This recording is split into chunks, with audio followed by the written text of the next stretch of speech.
It feels just like yesterday that I rode to the store, RIP Power Video, to rent the original Resident Evil, which transported me to a magical haunted mansion for an entire weekend.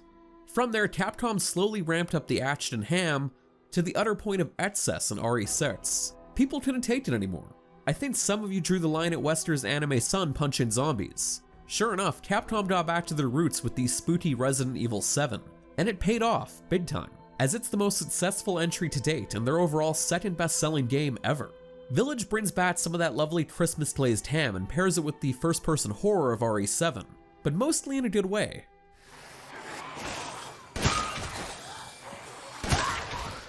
Like RE7, Village pulls a few unconventional storytelling tricks to let you know that it's not your typical Resident Evil. The storybook intro, which has tonal throughputs that reverberate throughout the narrative, is lovely. The following scene is, without spoiling anything, a little crazy and intense. Suffice to say, Ethan gets royally screwed yet again.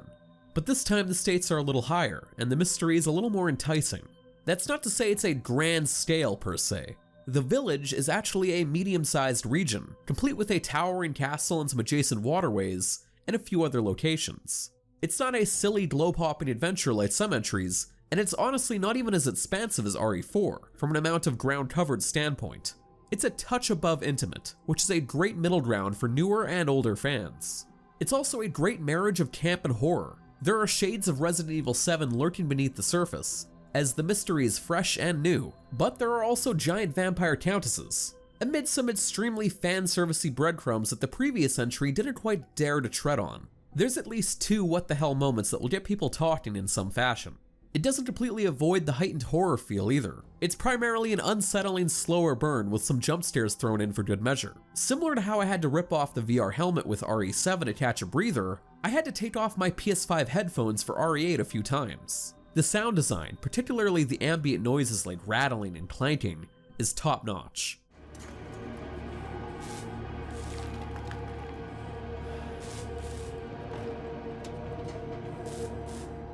Speaking of, it doesn't impact this review in any way, but I do miss the VR option. I'm not just bringing up VR to wax nostalgia over RE7 though. The first-person style still works without it. The tension and sense of claustrophobia are still present, as are the memorable hallway battles and plenty of open-air 360-degree fights. Particularly early on, it does feel very guided and scripted, and many of the puzzles are extremely light fare and quite a few are optional. Depending on the area you're in, it has that spokes on a wheel illusion of exploration, and the top item on my Village wish list is for a few of those zones to be more expansive. A lot of Village could be annoying and gamey, but it isn't. It's just enough of a systems alteration to not piss people off. Crafting still feels extremely optional, only there if you want to double down on using a certain gun with the power to create more ammo, or if you need a boost through a boss battle with a healing item. The shop is also an interesting mix of old and new school Resident Evil, providing upgrades like RE4 without going too overboard. You can even buy more inventory blocks to play storage Tetris with.